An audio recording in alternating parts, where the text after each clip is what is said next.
Hey guys, welcome back to the channel. This is how to turn off antivirus on Windows 10 or 11. So guys, first thing that you will do is simply go ahead and go to the start menu over here on the bottom left corner of the screen. And after that, just simply go ahead and go to the settings over here, guys. So just simply click on the settings. And now from here, just simply scroll down and go to update and security. And after that, just simply go ahead and go for Windows security over here.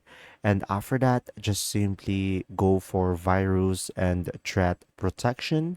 And now just simply go ahead and go for virus and threat protection settings over here and click on manage settings. And from here, you will have the real-time protection and just turn this off. And once you have turned it off or once you have clicked on it, it will automatically turn off. And as you can see, the real-time protection is off. And this means that this leave your device vulnerable.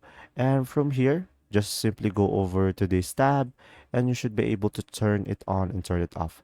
If this video was helpful, please like and subscribe. Thanks for watching.